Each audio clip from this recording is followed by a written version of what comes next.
రాత్రి చీకట్లో దగ్గు చప్పుళ్ళు, బిడ్డ ఊపిరిలో భారమైన శబ్దం. తల్లి ఆతృతగా కౌగలించుకుంది. నాన్న మెడికల్ షాప్కి పరిగెత్తాడు. ఒక దగ్గు సిరప్ కొనుగోలు చేశాడు. ఆ మందు తన బిడ్డను కాపాడుతుందన్న ఆశతో.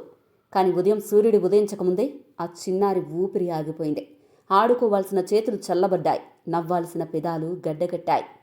ఇది కేవలం ఒక కుటుంబ కథ కాదు. మధ్యప్రదేశ్, రాజస్థాన్లో 12 మంది చిన్నారులు దగ్గు సిరప్ తాగిన తర్వాత ప్రాణాలు కోల్పోయారు. ఇలాగే గాంబియా, ఉజ్బెకిస్తాన్లోనూ జరిగింది. ఇండియా నుంచి ఎగుమతైన సిరప్స్లో డైథిలిన్ గ్లైకాల్ అనే విష రసాయనం కలిసి చిన్నారుల కిడ్నీలను ఒక్కొక్కటిగా తినేసింది. 2 సంవత్సరాల లోపు పిల్లలకు దగ్గు సిరప్ అస్సలు ఇవ్వకండని ప్రభుత్వం చెబుతోంది. అసలు దగ్గు సిరప్ లోపల ఏముందో, తయారీ సమయంలో ఏం పొరపాట్లు జరుగుతున్నాయో చాలా మందికి తెలియదు. చిన్నారుల శరీరం చాలా సున్నితమైనది.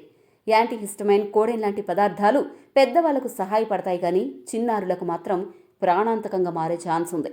తల్లిదండ్రుల్లో ఇప్పుడు ఒకటే భయం కనిపిస్తోంది. ఒకటే ఆందోళన ఉంది. పిల్లలకు మెడిసిన్ వేయొచ్చా, వేయకూడదా? ఒక చిన్న బాటిల్ మందు ప్రాణం కాపాడుతుందా, లేక ప్రాణం తీసేస్తుందా? జాగ్రత్తగా ఉండండి. ఆరోగ్యం కోసం ఇచ్చే ఔషధమే మరణానికి కారణం కాకూడదు.